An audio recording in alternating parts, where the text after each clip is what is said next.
to paying referees to purposely lose. One player would even untie his opponent's shoes. There's 10 ways NBA players were caught cheating. And let's start with the 76ers, because they were so ass, they needed to cheat just to score. This play is wild, because not only was Ben Simmons actually playing basketball, pause the clip. Teams are only allowed to have 5 players on the court like the Bulls did. And the Sixers had 1, 2, 3, 4, 5, 6 players, so it led to this. But again, you watch this, and short pass from the corner, dreams another 3. Was there 6 guys on the court for Philly? So Yeah, there's 6 on the floor. Yeah, 6 on 5. I guess that's why they're called the Sixers?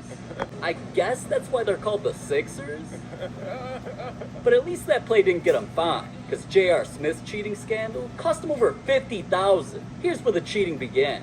Right there. Well, I should have thought about that. Bill, you ever tried that? Oh, yeah. It worked for you to win. Now, obviously you can't just be untying players' shoes. The refs were as blind as Stevie Wonder, though, and didn't notice. So JR did it again during his next game. And there's no reason to settle. Attack the rim. At this point, I was thinking JR had a foot fetish or something. The league had no rule against his tactic, though, so all they could really do was call JR to give him a warning. And not only did JR answer, just to clown them. I get a call from the league, and it's just like, oh man, you're trying to sabotage people. Da, da, da. I'm like, have y'all ever played basketball before? You making it seem like I have such an advantage that I can hit 20 more threes than he can because I untied his shoe. Like, are you serious right now? During his next game, he tried cheating for a 3rd time. Man, JR must have been off the Henny or something, because going against the NBA was going to cost him a pretty penny. Him trying to cheat 3 times got him slapped with a $50,000 fine. But Dwight Howard cheated by playing with another man's ball and sticky stuff. Yeah, I'm not gay. How Dwight was always cheating got kept quiet until this play. As soon as he came running in, he wanted to grab the ball from the ref. Not long after, though, a Hawks player noticed something weird on the ball. Millsap's telling him to look at the ball. It must be sticky. The officials are saying that stickum is illegal, and the ball has stickum on it. And so they're going to have to exchange the ball, and the officials have warned both teams that stickum is illegal, do not use it. It turned out, Dwight sprayed a substance onto his hands called stickum that was banned by the NBA, because it gave him extra grip on balls. Yeah, I'm not gay. We heard you the first time, bro. We don't believe you. Anyways, what Dwight did clearly messed up the game. I mean, just look at the Hawks' next shot. The green ball was stickum on it. Since Dwight was caught sticky-handed, I thought he'd defend himself or at least apologize. Instead, though, he just made the situation even worse by admitting he's been doing it for years, it's not a big deal, and even though he'd been caught cheating, he didn't want to be labeled as a cheater. Now, Dwight might have claimed he wasn't a cheater, Taking a drink and but Jason Kidd not only admitted he and Kidd's team down. Now, Dwight might have claimed he wasn't a cheater, but Jason Kidd not only admitted he was cheating, it became one of the most viral moments in sports history. With only a few seconds left and Kidd's team down by 2, they had no timeouts left to strategize a game plan for the final shot, so he had to get creative and cheat. taking a drink and Had no timeout. I needed to make the sub. Slippery hands, and I'm like, oh, Tayshaun, me and Tayshaun got to go to acting. Right? How would you rate that? Give me a scale of 1 to 10 of your acting skills. Real stiff. Real stiff. All I can say is it was all about winning. It was all about winning. It was all about winning. Now, alright, let's see if cheating some extra time to create a play wins them the game. High 80% career free throw shooter. Here we go. match up. 97-94. Here's a 3 to tie the game. Xavier's got it. Game over. Well, you know what they say, ball never lies. You know what they say, ball never lies. And not only did Kidd take an L, cheating got him clowned by a player on the other team. What do you think about Jason Kidd's drink spill? Jason Kidd, you know, he do his thing. He still won. You know what I'm saying? But he cheated, tried to do what he had to do, still got a 2-point win. Now, alright, getting clowned by an irrelevant player is one thing, but another player cheated in such a dumb way, he got clowned by Michael Jordan. Baron Davis wanted to pull off a dunk like something nobody had ever seen before. Literally. When I'm going to the secret weapon, my bag of tricks, and I got a surprise for my last stop. I bet you'd be surprised. Watch. Well, give us a hint. It's called the blind man's bluff.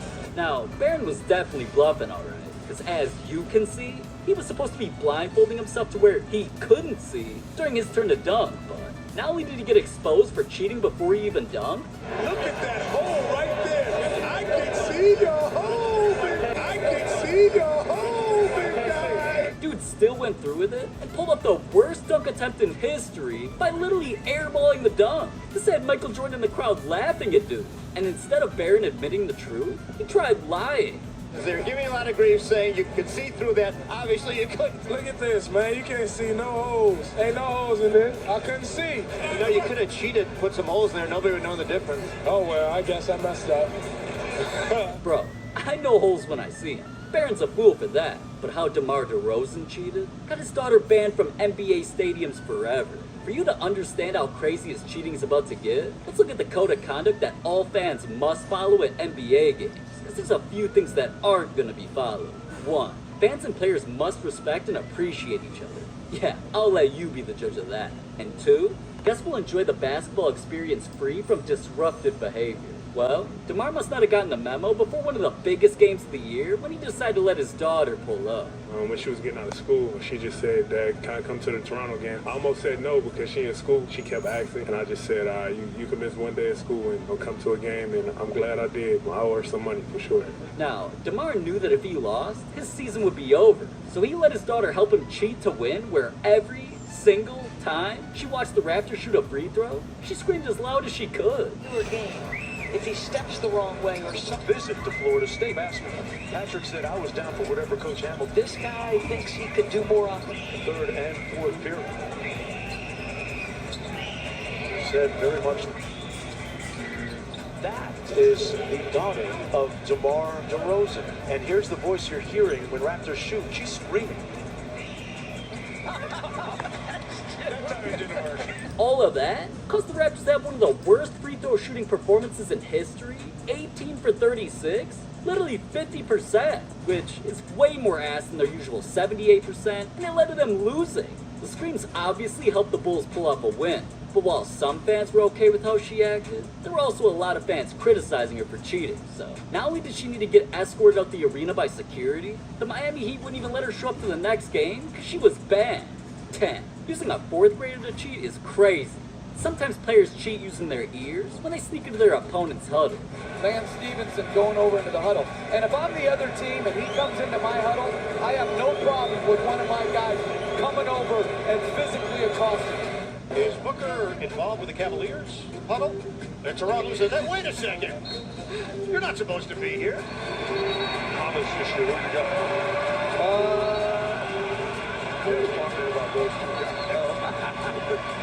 So this was the scene. You see Monty, Jokic trying to listen in. Then Bruce Brown, who knows KD well. They spent the last 2 years together. And then the push, Durant of Jokic. Huddle? And Toronto says, hey, wait a second. You're not supposed to be here. Thomas just ready to go.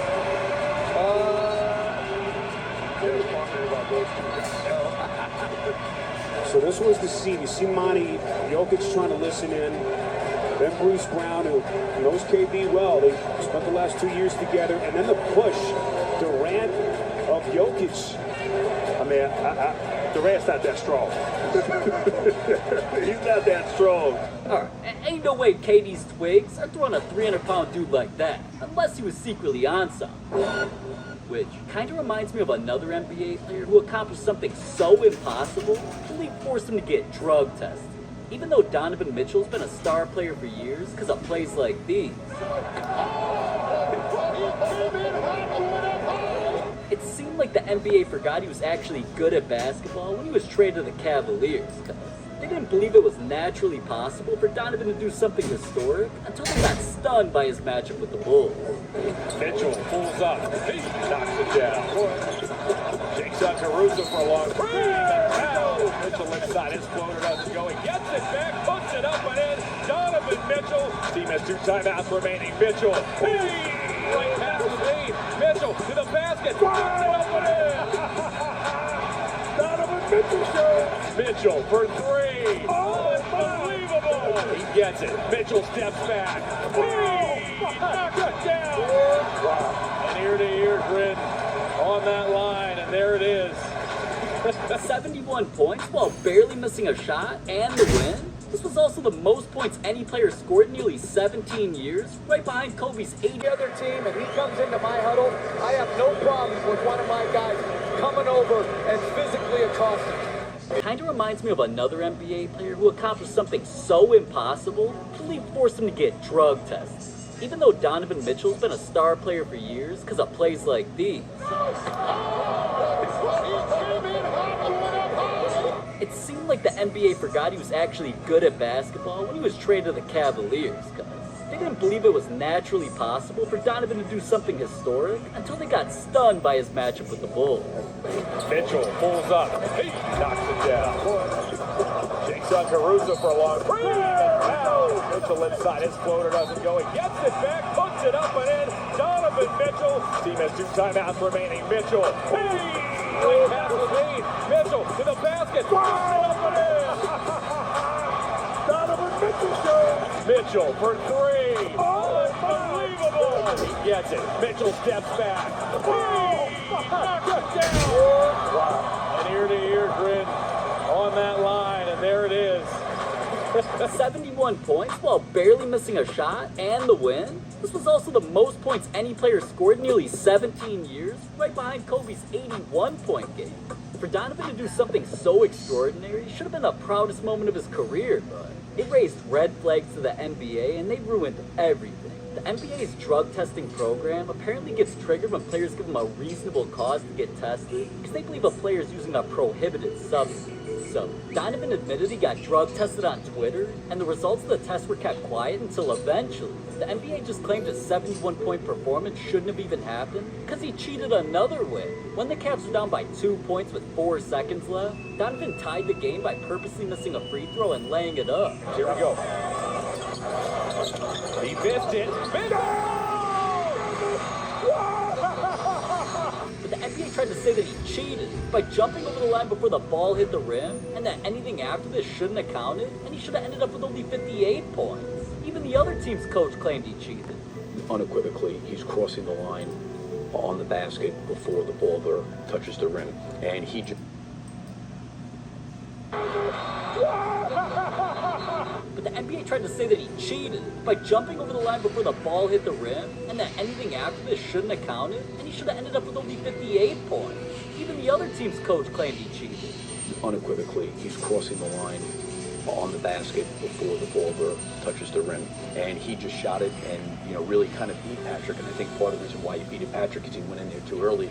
These motherfuckers are tripping. It's too late. We saw it happen. You can't just take away a player's stat. Well, even though cheat for his accomplishment, it got erased from history. During this game, Giannis was on the brink of accomplishing the Russell Westbrook special, a triple-double. And for the viewers who never shot a basketball before, a triple-double is defined by when a player scores 10 or more in 3 different categories. And during Giannis's game, his stats were 8 rebounds. Without much time left, let's see how this plays out. Oh, there's rebound number 9. He only needs 1 more. What's he gonna do? One rebound shy of a triple-double. That'll do it. Oh, he got it. Does that count? That rebound secured him his 10th of the game, aka the triple-double he obviously won. Giannis was hyped about it, until after the game when he was asked about it, because even he knew he cheated for it. In those situations, it's best to kind of keep the ball, but yeah, just try to play the game smart and kind of stole one.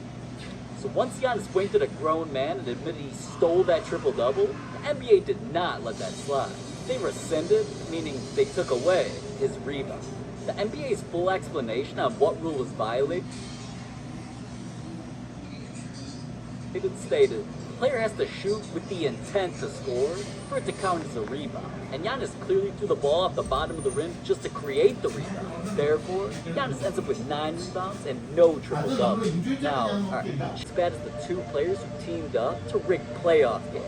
Eric Bledsoe, Michael Beasley, not the most relevant NBA players in the world. They've had their moments though. Eric Bledsoe. Eric Bledsoe checks the clock and goes. He got it.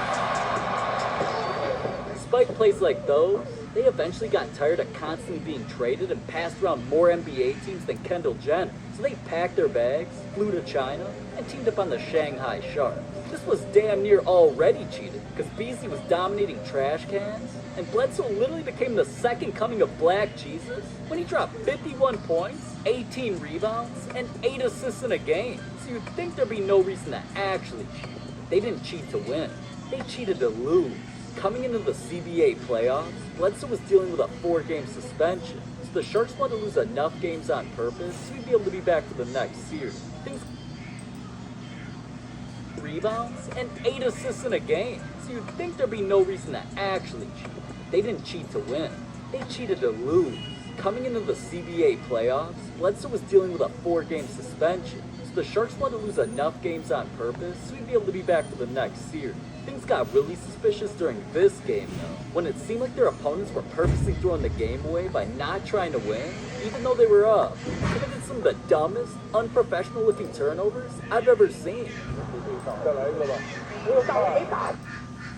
This game though, when it seemed like their opponents were purposely throwing the game away by not trying to win, even though they were up, and committed some of the dumbest, unprofessional looking turnovers I've ever seen.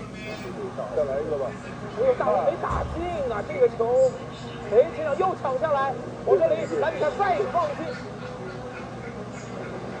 中线附近回场，1分28秒的时间，这个比赛，哎，又15，什么？这球再来一个吧。Yeah, okay, man. This game sparked an all-out investigation because it seemed like both teams were making secret deals under the table. So, since the league's run by an NBA legend, Yao Ming, who obviously knows real basketball when he sees it, and that was not it, so they were kicked out the league, managers and coaches were suspended 5 years, and the Bledsoe Beasley team was suspended $5 million for match fixing. 10. Cheaters break my heart, man. But that wasn't the most heartbreaking moment in NBA history. One NBA player's family can't even sleep. Managers and coaches were suspended 5 years, and the Bledsoe Beasley team was suspended $5 million for match fixing. 10. Cheaters break my heart, man. But that wasn't the most heartbreaking moment in NBA history. One NBA player's family can't even sleep at night because they get bullied every day for him not winning a championship. Another player's career ended from a deadly car accident. There's